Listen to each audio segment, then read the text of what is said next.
أعوذ بالله من الشيطان الرجيم. بسم الله الرحمن الرحيم.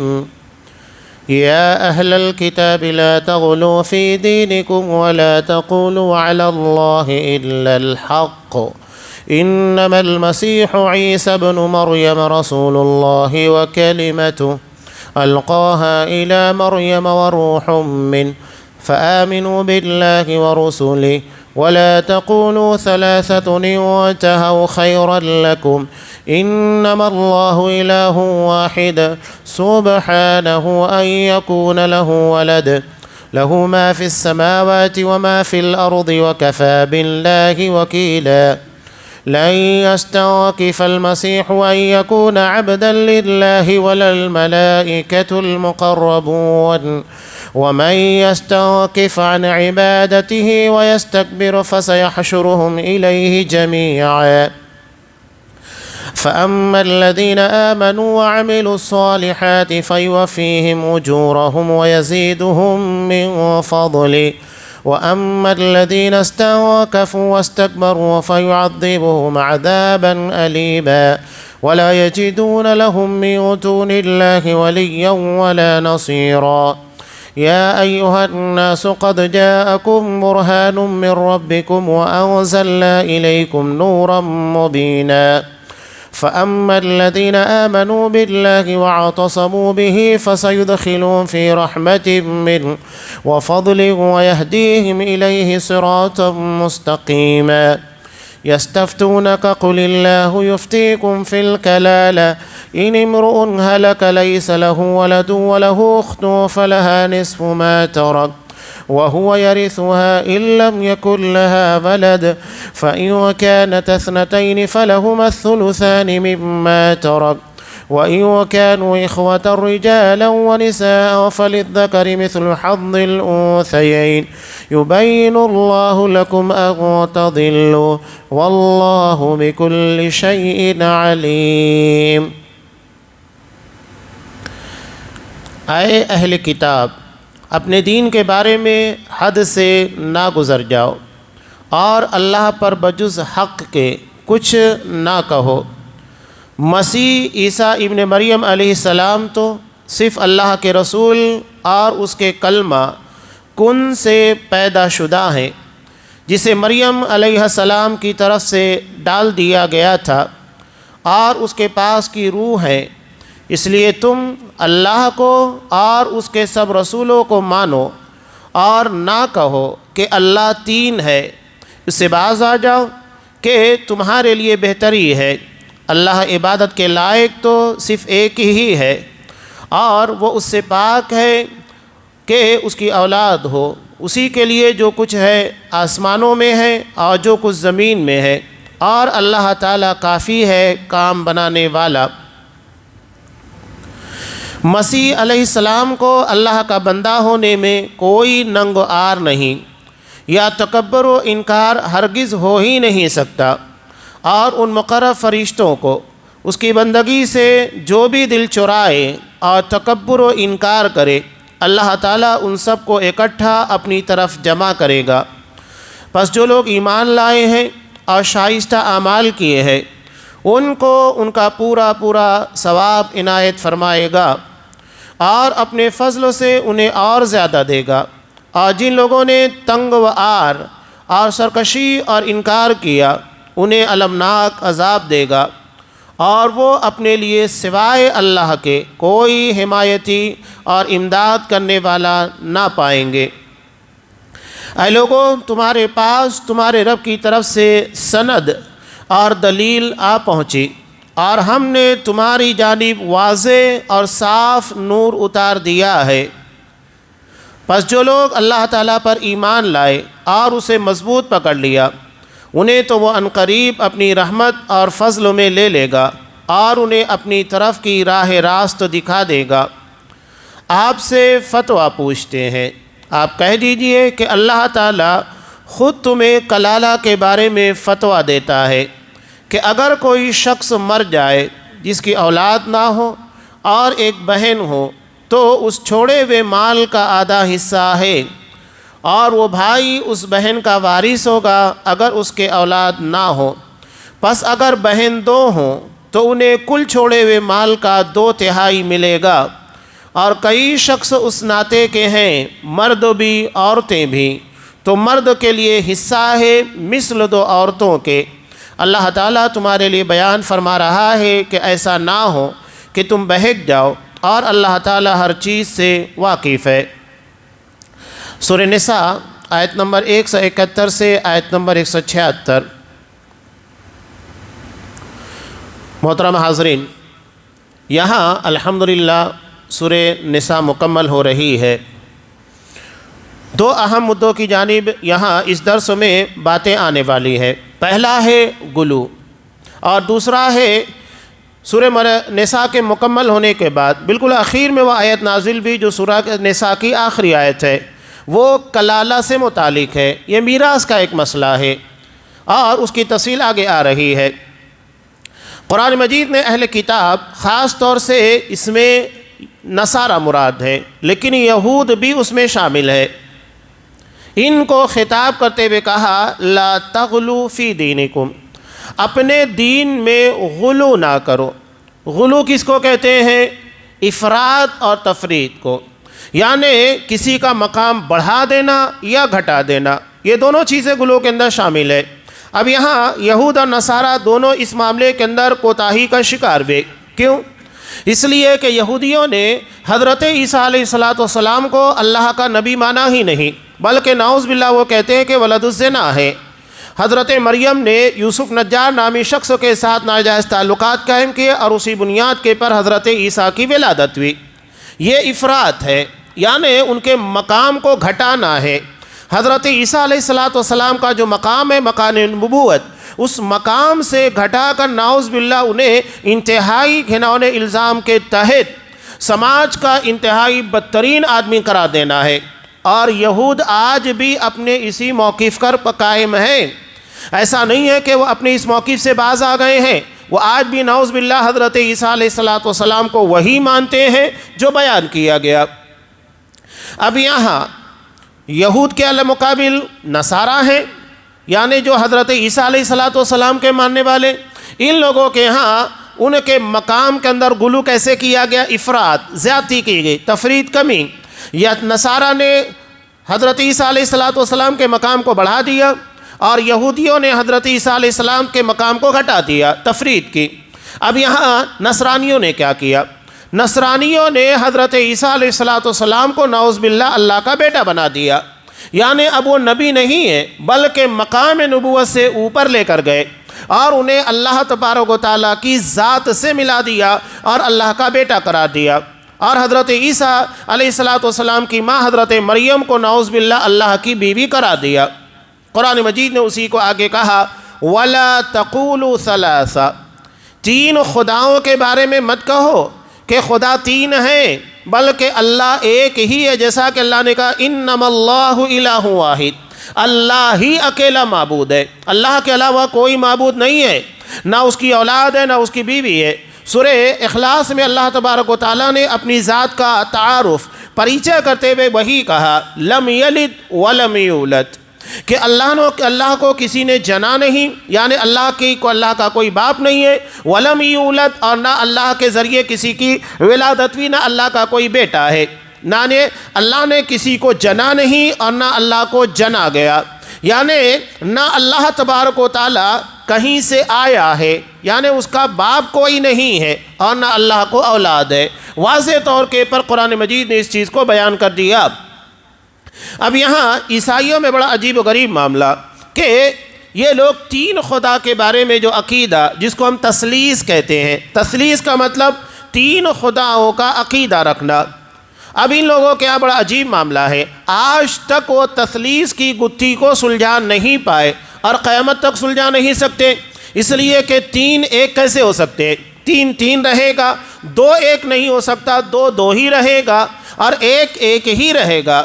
تو اللہ تبارک و تعالیٰ اکیلا ہے، اللہ کا کوئی شریک نہیں ہے، نہ اولاد ہے نہ بیوی ہے، لہذا اس طرح کا جو باطل عقیدہ ان لوگوں نے بنا دیا ہے، قیامت تک اس کے بارے میں کوئی پروف، کوئی دلیل پیش نہیں کر سکتے ہیں۔ عیسائیت آج بھی اس مسئلے کے اندر الجھی ہوئی ہے اور اس کا کوئی جواب دے نہیں سکی اور قیامت تک دے بھی نہیں سکتی ہے۔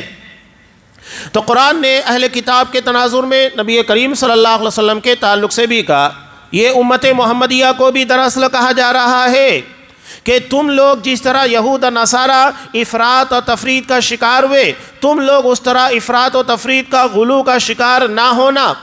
آپ صلی اللہ علیہ وسلم نے اپنی امت کو بڑی سختی کے ساتھ کہا، ایاکم والغلو فإن الغلو اہلک من کان قبلکم، مسلم کی روایت، کہ تم لوگ دین کے اندر اس طرح غلو نہ کرنا، یعنی کسی کے مقام کو بڑھانا، کسی کے مقام کو گھٹانا، اس لیے کہ تم سے کہ پہلے جو لوگ تھے وہ لوگ کس بنیاد کے پر ہلاک ہوئے؟ غلو کی بنیاد پر۔ دین کے اندر غلو کرنے کی بنیاد کے پر یہود اور نصارہ گمراہی کا شکار ہوئے، ہلاک ہو گئے، اور امت محمدیہ بھی اگر اسی طرح غلو کا کام کرے گی تو وہ بھی ہلاکت اور بربادی کا شکار ہوگی، جیسا کہ یہود اور نصارہ گمراہی کا شکار ہوئے ہیں۔ کیا امت محمدیہ میں غلو نہیں ہے؟ آج آپ دیکھیے نبی کریم صلی اللہ علیہ وسلم کے تعلق سے پہلے تو یہ عقیدہ بنایا گیا کہ نعوذ باللہ آپ انسان نہیں بلکہ نوری مخلوق ہیں۔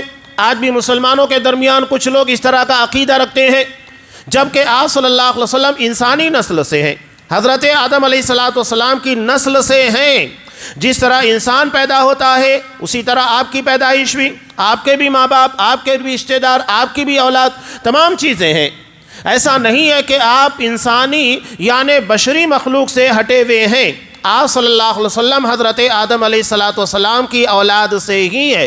جو لوگ آپ کو نوری مخلوق مانتے ہیں، دراصل ان لوگوں کا عقیدہ کتاب و سنت کے مطابق نہیں ہے، یہ لوگ آپ کے مقام کو گھٹا رہے ہیں۔ اب یہاں پر دیکھیے، لوگوں نے یہ سمجھا کہ اگر اللہ کے رسول صلی اللہ علیہ وسلم کو ہم نوری مخلوق کہیں گے تو آپ کا مقام بڑھ جائے گا۔ پہلا سوال، کیا نبی کا مقام اللہ سے بہتر کوئی جانتا ہے؟ نہیں۔ تو اللہ نے آپ کو جو مقام دیا اس سے بہتر مقام کوئی دے سکتا ہے؟ نہیں۔ لہذا اللہ تبارک و تعالیٰ نے آپ کو جو مقام دیا اسی مقام پر رکھیے گا، اس سے ہٹانے کی کوشش مت کیجیے گا۔ اگر ہم اللہ تبارک و تعالیٰ کے ٹھہرائے ہوئے مقام، جس اعلیٰ ترین مقام کے پر آپ کو رکھا ہے، وہاں سے ہم اوپر یا نیچے لے کر جاتے ہیں، نعوذ باللہ ہم اللہ تبارک و تعالیٰ سے بہتر اپنے آپ کو سمجھتے ہیں کہ اللہ نے جو مقام دیا اس سے بہتر ہم مقام دے سکتے ہیں، نعوذ باللہ۔ سوچئے کتنا بدترین گناہ ہے کہ ایک بندہ اس بات کے بارے میں دعویٰ کر رہا ہے کہ اللہ سے بہتر میں جانتا ہوں، جبکہ بہت سنگین گناہ ہے۔ اللہ سب سے بہتر جانتا ہے کہ آپ صلی اللہ علیہ وسلم کا مقام، آپ کا مرتبہ کیا ہونا چاہیے۔ اب یہ ایک بات۔ دوسری بات کہ آپ صلی اللہ علیہ وسلم کو جو لوگ نوری مخلوق کہتے ہیں، کیا ان لوگوں کا یہ ماننا اس بنیاد کے پر نبی کریم صلی اللہ علیہ وسلم کا مقام بلند ہوتا ہے یا گھٹتا ہے؟ میرا ماننا ہے کہ آپ صلی اللہ علیہ وسلم کا مقام گھٹتا ہے۔ یہ آپ کے مقام کو بڑھا نہیں رہے، گھٹا رہے ہیں۔ کیوں؟ اس بارے میں کافی پہلے ایک بندے سے میں نے گفتگو کی تھی مالیگاؤں کے اندر۔ اب ہوا کیا تھا کہ وہ نبی کریم صلی اللہ علیہ وسلم کو نوری مخلوق کہہ رہا تھا کہ آپ نوری مخلوق ہیں۔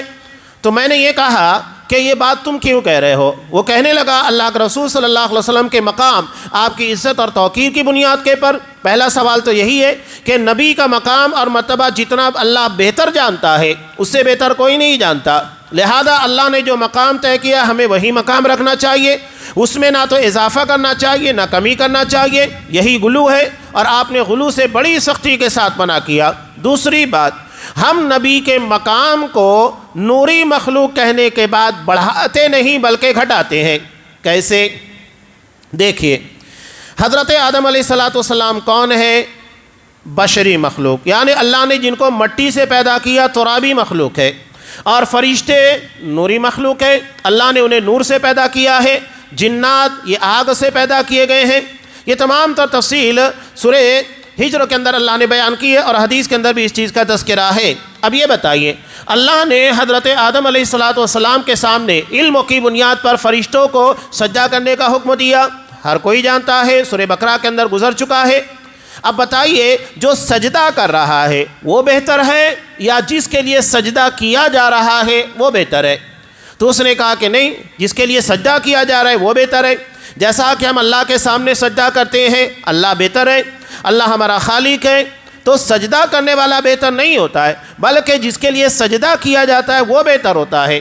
آپ صلی اللہ علیہ وسلم نے شوہر کے مقام کو بیان کرتے ہوئے کیا کہا؟ ترمذی کی روایت کہ اگر میں کسی کو سجدہ کرنے کا حکم دیتا تو بیوی کو حکم دیتا کہ وہ شوہر کو سجدہ کرے، لیکن مخلوق کو سجدہ کرنا حرام ہے، لہذا اس بنیاد کے پر بیوی اپنے شوہر کو سجدہ نہیں کر سکتی۔ لیکن بتانے کا مقصود یہ ہے کہ ایک بیوی کی نگاہ میں اپنے شوہر کا مقام اور مرتبہ کتنا بلند ہونا چاہیے۔ تو یہ بات سمجھ میں آ گئی۔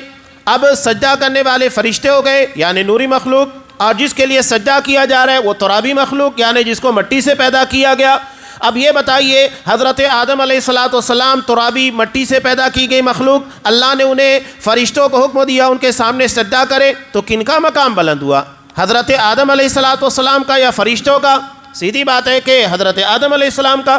اب اگر ہم اللہ کے رسول کو آدم علیہ السلام کی صف سے نکال کر یعنی ترابی بشری مخلوق سے نکال کر فرشتوں کی صف میں لاتے ہیں تو بتاؤ نبی کا مقام بلند ہوتا ہے یا گھٹتا ہے؟ خاموش ہو گیا۔ تو ہمارے یہاں بہت سارے لوگ اپنی عقل مندی کا مظاہرہ کرتے ہیں، سمجھتے ہیں کہ ہم اللہ کے رسول کے مقام کو بلند کر رہے ہیں، حالانکہ نبی کا مقام بلند نہیں ہو رہا ہے بلکہ نبی کے مقام کو گھٹایا جا رہا ہے۔ تو سب سے بہتر وہی چیز ہے جو اللہ تبارک و تعالیٰ نے بیان کی، یعنی جتنا قرآن و حدیث میں بیان کر دیا گیا۔ آپ صلی اللہ علیہ وسلم نے اپنے بارے میں بھی کہا، مسلم کی روایت، لا تطرنی کما اطرت النصارى عیسی ابن مریم، کہ تم میرے مقام اور مرتبے کو ویسے مت بڑھانا جیسا کہ نصارہ نے حضرت عیسیٰ علیہ السلام کے مقام کو بڑھایا تھا، منع کیا۔ انہوں نے حضرت عیسیٰ کے مقام کو اٹھا کر اللہ تبارک و تعالیٰ سے ملا دیا، اللہ کا بیٹا قرار دیا۔ آج بھی مسلمانوں کے درمیان کچھ لوگ ایسے ہیں جو نعوذ باللہ نبی کریم صلی اللہ علیہ وسلم کو اللہ کا بیٹا بناتے ہیں۔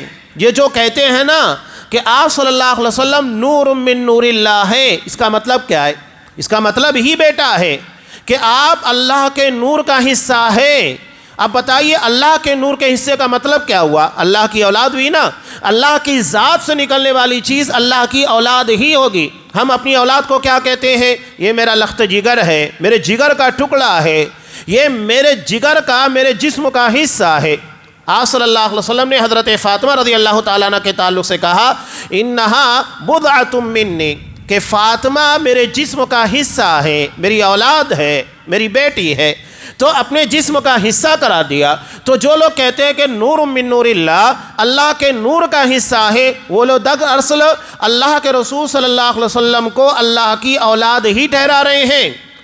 اسی لیے اللہ کے رسول صلی اللہ علیہ وسلم نے کہا، جیسا نصارہ نے اپنے نبی حضرت عیسیٰ علیہ السلام کے مقام کو بڑھایا تھا، اس طرح تم لوگ مت کرنا، مجھے بھی اللہ کا بیٹا مت قرار دینا۔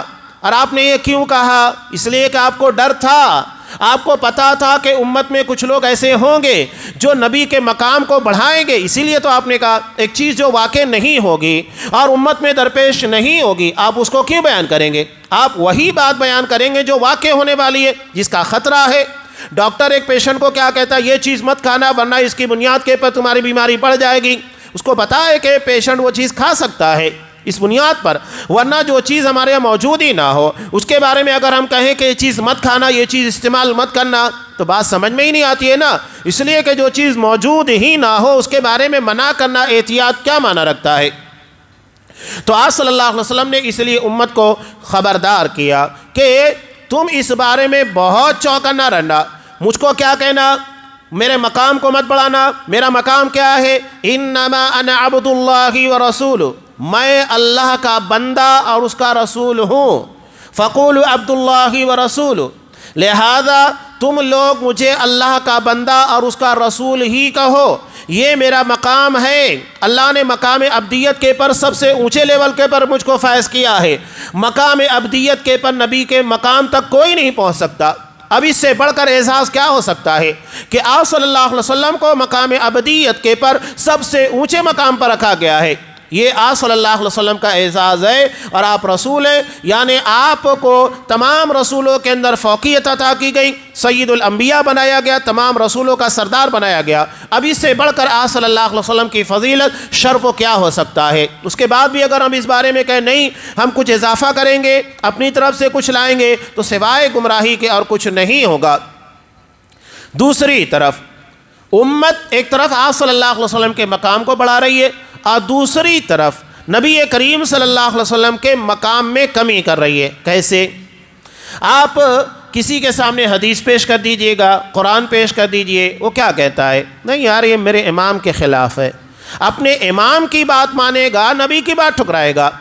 کتنے مقام کے پر آپ اٹھا کر دیکھیے گا، نماز کی باتیں دیکھیے، طلاق کے مسائل اٹھا کر دیکھیے گا، اور بھی بہت سارے مسائل کہ نبی کریم صلی اللہ علیہ وسلم کی سنت ایک طرف، اپنے امام اور اپنے مسلک کو ایک طرف رکھا جاتا ہے۔ یہی تو دراصل نبی کے مقام کو گھٹانا ہے۔ ایک طرف نبی کریم صلی اللہ علیہ وسلم کے تعلق سے ہم یہ کہتے ہیں کہ اگر آپ کے مقابلے میں حضرت عمر فاروق رضی اللہ تعالیٰ عنہ کی بات بھی آ جائے تو اس کو نہیں لیا جائے گا، نبی کی بات لی جائے گی۔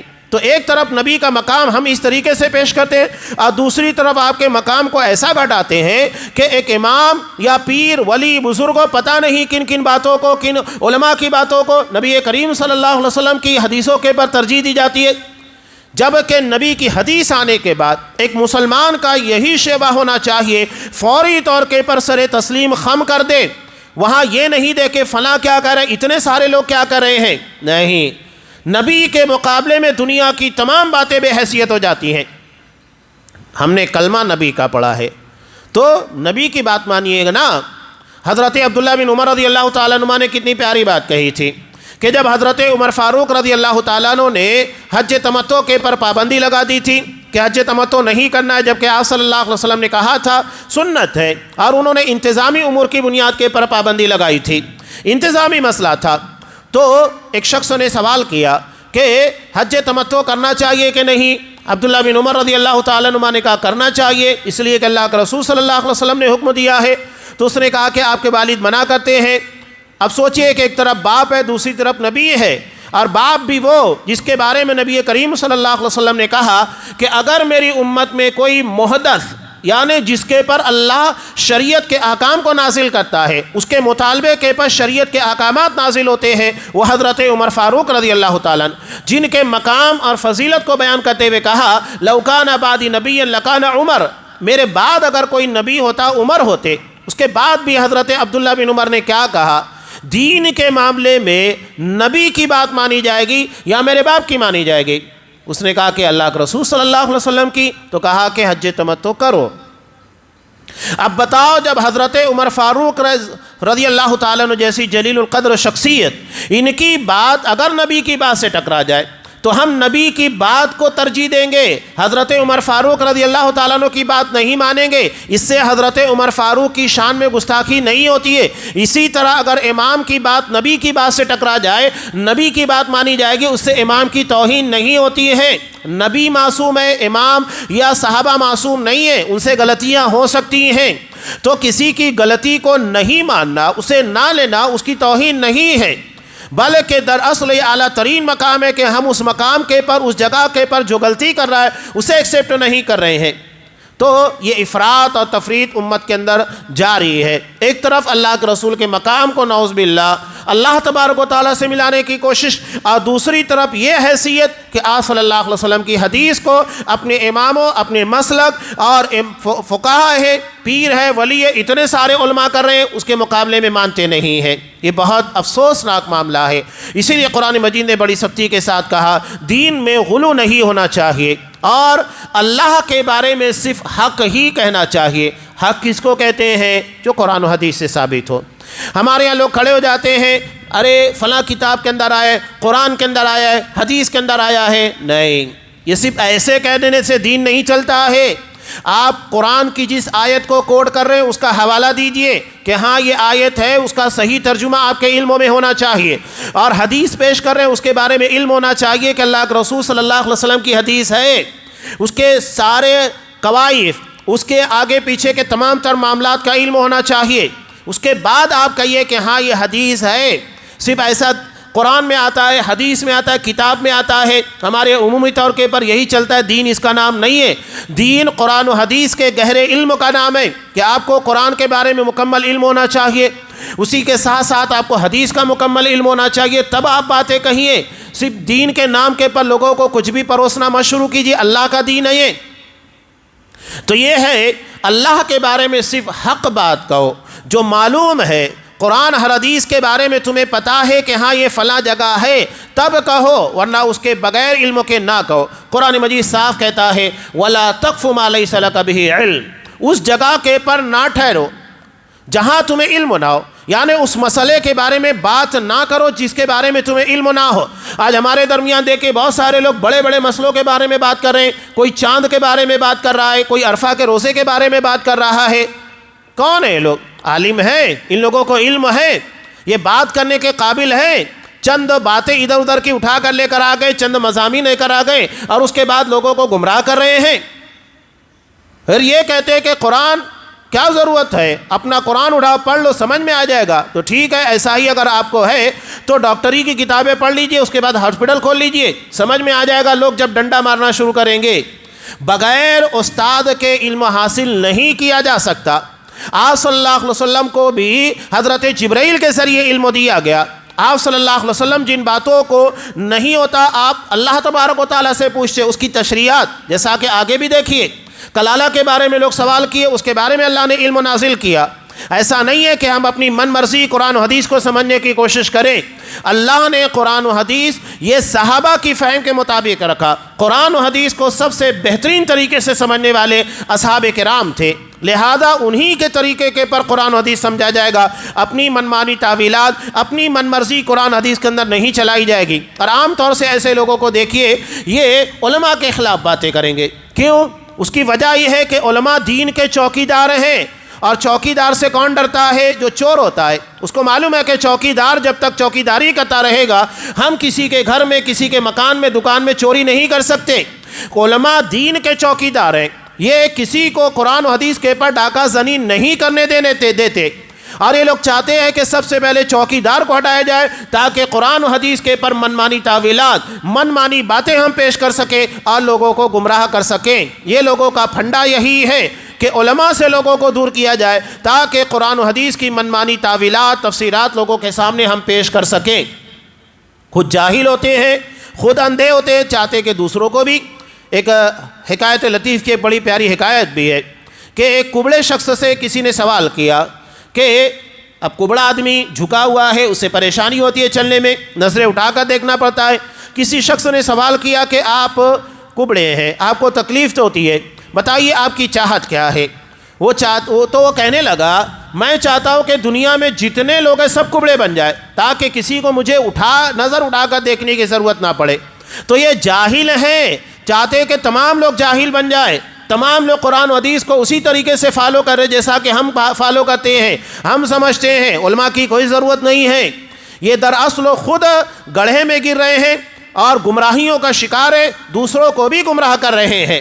تو ان لوگوں سے بہت چوکنا رہنے کی ضرورت ہے۔ آپ صلی اللہ علیہ وسلم نے اخیر وقتوں میں جن چیزوں کے بارے میں کہا تھا تو اس بارے میں آپ صلی اللہ علیہ وسلم نے مضلات الفتن کہا، یعنی ایسے فتنے جو گمراہیوں کا شکار کرنے والے ہیں، لوگوں کو گمراہیوں کے اندر ڈھکیلنے والے ہیں۔ یہ وہی لوگ ہیں جو لوگوں کو گمراہی کی طرف ڈھکیل رہے ہیں قرآن و حدیث کے نام کے پر۔ تو ایسے لوگوں سے چوکنا رہنا بہت ضروری۔ آپ صلی اللہ علیہ وسلم نے اس بات کا خطرہ جتلایا، مجھے اپنی امت کے پر سب سے زیادہ خوف کن لوگوں کا ہے؟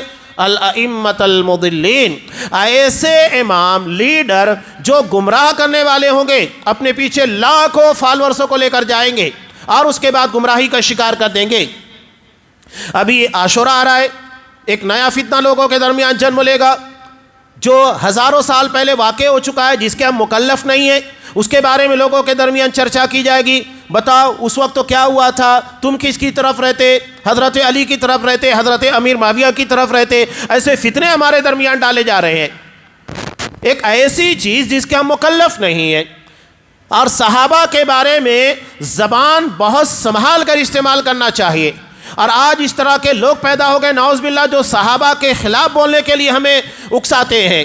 کچھ ایسے ہیں جو حضرت امیر معاویہ رضی اللہ تعالیٰ عنہ کو برا بلا کہتے ہیں، کچھ عمرو بن عاص رضی اللہ تعالیٰ عنہ کو برا بلا کہتے ہیں۔ ہمارے یہاں تو منع ہے کہ اگر کوئی شخص انتقال کر جائے، عام مسلموں کے بارے میں اللہ کے رسول صلی اللہ علیہ وسلم کی حدیث ہے لا تسبوا الاموات، کہ مردوں کو برا بلا نہ کہو، یہ تو عام مسلمانوں کی بات ہے۔ وہ تو صحابہ ہیں جن کے بارے میں اللہ تبارک و تعالیٰ نے رضی اللہ عنہم ورضوا عنہ کہا، اللہ ان سے راضی، وہ اللہ سے راضی، ان کے بارے میں ہم زبان استعمال کریں اور چل ٹھیک ہے ہم ان لوگوں کا فیصلہ کریں یہ صحیح وہ غلط، تو ہم کیسے ثابت کریں گے؟ کیا ان لوگوں کو زندہ کر کے لا سکتے ہیں اور اس کے بعد لوگوں کے درمیان لا کر پیدا کریں گے دیکھو یہ صحیح ہے یہ غلط ہے؟ تو یہ فضول باتیں لوگوں کے درمیان لا کر الجھاتے ہیں۔ آپ دین کی باتیں کیجئے، عقیدے کی باتیں کیجئے، لوگوں کے منہج کو صحیح کیجئے گا، جو گمراہیاں سماج اور معاشرے کے اندر پیدا ہو رہی ہیں اس سے لوگوں کو بچائیے۔ آج ہمارے درمیان شرک و بدعت خرافات کتنا پھیلا ہوا ہے، کون اس سے منع کر رہا ہے؟ یہ اصل چیز ہے، علماء اسی کے پر کام کرتے ہیں، لیکن ان تمام چیزوں کو چھوڑ کر لوگوں کو اس طرح کے مسائل میں الجھاتے ہیں کہ لوگ دین کی بنیادی باتوں کو چھوڑ کر ان مسائل میں الجھ کر ایسا پھنستے ہیں کہ نعوذ باللہ صحابہ کو گالیاں دینے لگ جاتے ہیں، اور پھر ان کی گمراہیاں مزید خطرناک رخ اختیار کرتی ہیں۔ اسی لیے اللہ تبارک اللہ کے رسول صلی اللہ علیہ وسلم نے ان لوگوں کے بارے میں بہت سختی سے کہا مجھے بہت خطرہ ہے گمراہ کرنے والے اماموں کا، لیڈروں کا۔ اب آگے قرآن کتنی پیاری بات کہہ رہا ہے، لن یستنکف المسیح ان یکون عبدا للہ۔ حضرت مسیح، حضرت عیسیٰ علیہ السلام کو اس بارے میں کوئی عار نہیں کہ وہ اللہ کے بندے ہیں۔ حضرت عیسیٰ علیہ السلام کو تو اس بارے میں کوئی شرم نہیں ہے، وہ تو صاف کہتے ہیں میں اللہ کا بندہ ہوں، اللہ کا رسول ہوں۔ تو تمہیں اس بارے میں کیوں عار آ رہی ہے؟ تمہیں کیوں شرم آ رہی ہے کہ تم نے نعوذ باللہ نبی کے مقام سے اٹھا کر اللہ تبارک و تعالیٰ کے مقام اللہ کے بیٹا قرار دے رہے ہو؟ اب یہاں ایک مسئلہ پیچھے گزر چکا ہے، میں پھر کہوں کہ حضرت عیسیٰ علیہ السلام کے بارے میں جو ہمارے یہاں فتنہ پھیلایا جا رہا ہے کہ وہ قیامت کے قریب دوبارہ نہیں آئیں گے، وہ آئیں گے۔ سورہ زخرف میں اللہ تبارک و تعالیٰ نے کتنے واضح طور پر کہا وَإِنَّهُ لَعِلْمٌ لِلسَّاعَةِ فَلَا تَمْتَرُنَّ بِهَا وَاتَّبِعُونِ هَذَا صِرَاطٌ مستقیم۔ حضرت عیسیٰ علیہ السلام قیامت کی نشانیوں میں سے ایک نشانی ہے، وہ آئیں گے۔ قرآن واضح طور کے پر کہہ رہے فَلَا تَمْتَرُنَّ بِهَا، اس کے بارے میں ذرہ برابر تمہیں ڈاؤٹ نہیں ہونا چاہیے۔ وَاتَّبِعُونِ، میری پیروی کرو، یعنی جو حدیث میں بیان کر رہا ہوں اس کو فالو کرو۔ یہ صحیح عقیدہ ہے حضرت عیسیٰ علیہ السلام کے بارے میں، یہی صراط مستقیم ہے۔ یہ جو اپنی طرف سے کہہ رہے ہیں میری عقل میں نہیں آتا، دجال نہیں آئے گا، وہ نہیں آئے گا، یہ سب گمراہیاں ہیں۔ دین قرآن حدیث کا نام ہے، آپ نے جو بیان کر دیا ہمارے لیے کافی ہے، بعد میں آنے والا اس کے بارے میں کچھ بھی کہے وہ ہمارے لیے کوئی اہمیت نہیں رکھتا ہے، بلکہ قیامت کی نشانیوں کے پر ایمان رکھنا یہ ہمارے ایمان اور عقائد ایمان میں داخل ہے۔ اور اگر کوئی شخص ان میں سے کسی ایک چیز کا انکار کرتا ہے سمجھ لیجئے کہ اس کا ایمان معرض خطر میں ہے، وہ ایمان کامل نہیں ہے، بلکہ اس کا ایمان اپنی جگہ کے پر غیر معتبر ہو گیا ہے، چاہے وہ دجال کا انکار کرے یا حضرت عیسیٰ علیہ السلام کے دوبارہ قرب قیامت روئے زمین کے پر آنے کا انکار کرے۔ بالکل واضح بات ہے، قرآن کے اندر اشارتاً ہے، حدیث کے اندر بالکل صراحت کے ساتھ موجود ہے کہ حضرت عیسیٰ علیہ السلام قیامت کے قریب آئیں گے اور اس کے بعد دجال کا خاتمہ کریں گے، اس میں کوئی شبہ نہیں ہے، اور اگر کوئی شبہ کرتا ہے تو مومن نہیں ہے، بالکل واضح بات ہے۔ تو حضرت عیسیٰ علیہ السلام کو اس بارے میں کوئی عار نہیں کہ وہ اللہ کے بندے ہیں، اللہ کے رسول ہیں، اور نہ فرشتوں کو، تو انہیں جب اس بارے میں کوئی ڈاؤٹ نہیں تو آپ لوگوں کو بھی اس کے بارے میں کوئی شبہ نہیں پیدا کرنا چاہیے۔ پس جو لوگ بھی ایمان اور عمل صالح کرنے والے ہیں، جو عقیدہ قرآن نے بیان کر دیا اس کے مطابق چلنے والے ہیں، اللہ انہیں مکمل اجر دے گا اور ان کے فضل کو بڑھا دے گا۔ لیکن جو لوگ اس چیز کو نہیں مانتے یا حضرت عیسیٰ کے مقام کو بڑھاتے ہیں یا ان کے دوبارہ قیامت کے قریب آنے کا انکار کرتے ہیں، استکبار کرتے ہیں، اللہ انہیں عذاب علیم دے گا۔ یہ چھوٹا گناہ نہیں، سنگین گناہ ہے۔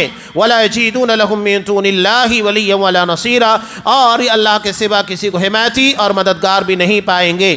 قرآن صاف کہہ رہا ہے تم لوگوں کے لیے واضح ہدایت آ چکی ہے، نور مبین آ چکا ہے، لہذا اسے مضبوطی کے ساتھ تھام لو، یہی تمہارے لیے خیر ہے، اسی میں فضل ہے اور یہی صراط مستقیم ہے۔ اب یہاں سورہ نساء کی آخری آیت جو کلالہ سے متعلق ہے۔ کلالہ کس کو کہتے ہیں؟ کلالہ اس میت کو کہتے ہیں کہ جس کی کوئی اولاد نہ ہو، اور ماں باپ بھی نہ ہو، یعنی اوپر سے بھی اس کا رشتہ منقطع ہو چکا ہو، یعنی ماں باپ کا انتقال ہو گیا ہے، یہ ماں باپ سے جو رشتہ داری ہوتی ہے یعنی پیچھے سے جوڑتا ہے، اور اولاد اگلے حصے کو کمپلیٹ کرتی ہے یعنی اس کی نسل جاری رہتی ہے۔ تو اب یہاں اوپر بھی کوئی نہیں ہے اور آگے بھی کوئی نہیں ہے، اوپر نیچے کوئی نہیں ہے، یعنی نہ اس کے ماں باپ زندہ ہیں اور نہ اس کی اولاد ہے، کوئی نہیں ہے۔ اب کون زندہ ہے؟ اس کے بھائی بہن زندہ ہیں۔ تو ایسی صورت میں کیا کیا جائے گا؟ قرآن مجید نے اسی کو بیان کیا۔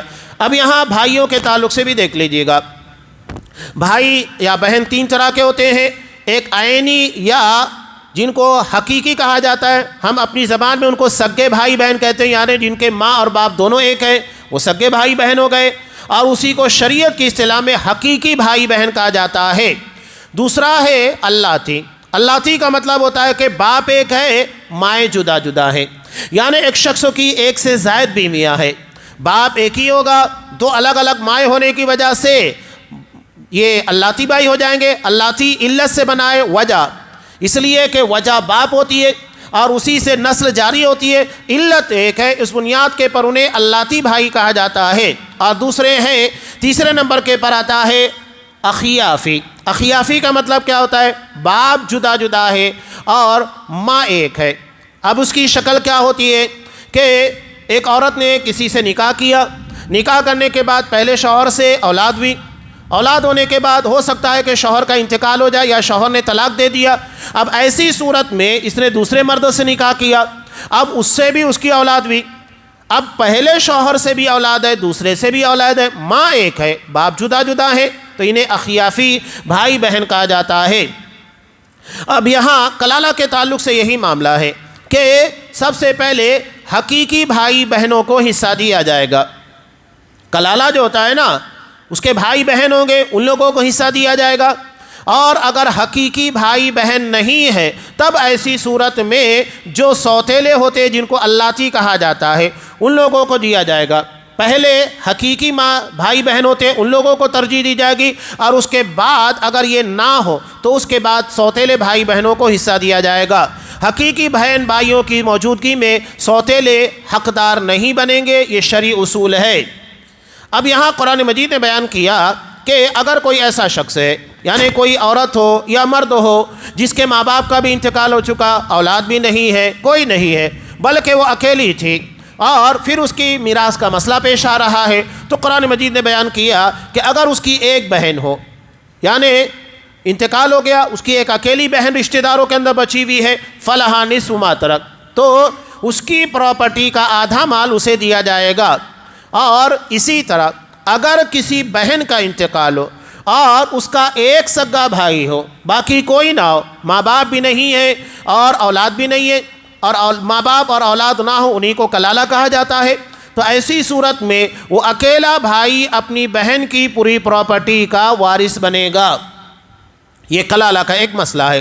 اب اگر یہاں قرآن مجید نے کہا کہ اگر کئی بہن بھائی ہو، یعنی ایک سے زیادہ بہنیں ہو، ایک سے زیادہ بھائی ہو، تو ایسی صورت میں قرآن مجید نے کہا فَلِلذَّكَرِ مِثْلُ حَظِّ الْأُنثَيَيْنِ، وہ پوری پراپرٹی کو جس طرح اولاد میں تقسیم کیا جاتا ہے، یعنی لڑکوں کو 2 حصہ ملتا ہے، لڑکی کو 1 حصہ ملتا ہے، تو بھائیوں کو 2 حصہ ملے گا اور بہن کو 1 حصہ ملے گا۔ بالکل آسان اور سمپل سی چیز ہے جو قرآن مجید نے بیان کی۔ یہاں پر الحمدللہ سورہ نساء مکمل ہوئی۔ اس کے بعد انشاءاللہ سورہ مائدہ کا آغاز ہوگا۔ مائدہ دسترخوان کو کہتے ہیں، اور یہ حضرت عیسیٰ علیہ السلام کے حواریوں کے مطالبے کے پر نازل کیا جانے والا تھا، اور اس کی تفصیل اس سورہ کے بالکل آخر میں آنے والی ہے کافی ٹائم کے بعد انشاءاللہ، اور اسی کے پر اس سورہ کا نام رکھا گیا ہے مائدہ، یعنی دسترخوان۔ اور اس میں حلال و حرام سے متعلق بہت ساری چیزیں ہیں، خاص طور کے پر آپ شروع میں ہی دیکھیے گا کن چیزوں کو کھانا چاہیے، کون سی چیزیں ہمارے لیے حلال ہے، کون سی چیزیں حرام ہے۔ حلال و حرام سے متعلق کافی اہم بحثیں ہیں جو انشاءاللہ آئندہ درسوں میں آپ کے سامنے پیش کی جائے گی۔ اللہ تبارک و تعالیٰ سے دعا ہے کہ اللہ ہمیں احکام شریعت کو سمجھنے، اس کا علم حاصل کرنے اور اس کے مطابق اپنی زندگی کو گزارنے اور سنوارنے کی توفیق عنایت فرمائے، ہر قسم کی گمراہیوں اور فتنوں سے ہماری حفاظت کرے۔ آمین۔ وآخر دعوانا ان الحمد للہ رب العالمین۔